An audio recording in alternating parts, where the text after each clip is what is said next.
Welcome to the weekly video podcast for the new PBS series, E Squared. This exclusive online program will take you beyond the episode you just watched and deeper into the world of sustainable design.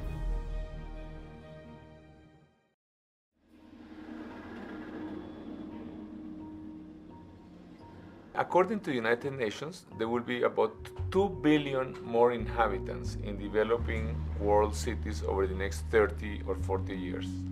Third world cities are going to be crucial to the world's social and environmental sustainability. Social because if we don't have quality of life, it is a fertile environment for terrorism and violence and all kinds of destructive passions.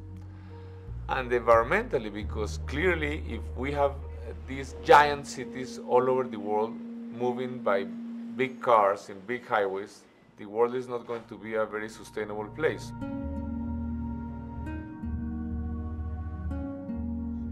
When we talk about cities, really we are talking about a way of life, because cities really are only a means to a way of life. And I think people behave the way they are treated. And if the city treats them well, they respond in kind.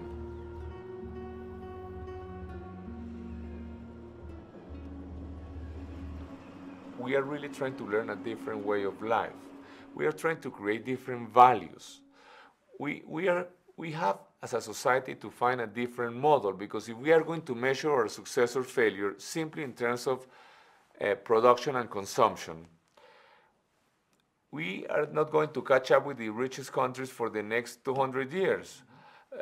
So we have to tell our youth that we're just a failure, we're a fourth-rate society. So we have to create a society where other things are valued, like culture, like music, like sports.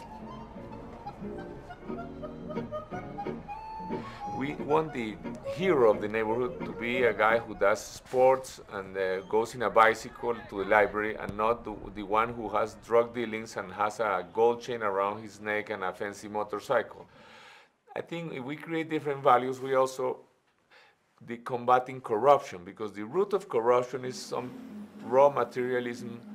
When young people think that's success in life, almost you only have to wait for an opportunity for corruption to occur.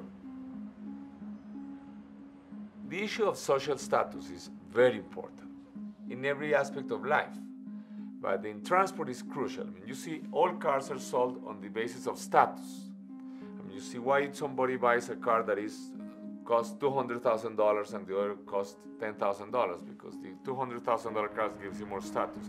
And in developing countries, of course, the people who own cars, they think really are an upper class, and those who have to ride public transport are the lower class.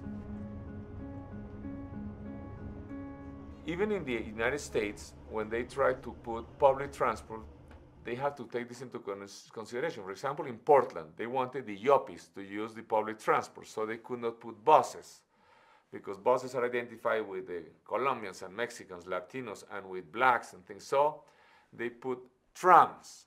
Trams do basically the same thing that a bus does, except it costs like 3 or 4 times more. And it's sexier for yuppies. So transport is a very peculiar problem,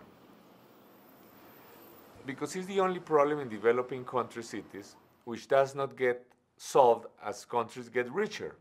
I mean, if here in Bogota we had 3 or 4 times higher income per capita tomorrow, we will have better health, better housing, better culture, better education, but transport problems would be worse if people want to go by car everywhere. So really the only way to solve these problems is not simply through investing more money. It takes a change in the way of life, and that's very difficult. For more information about E Squared, visit our website at pbs.org.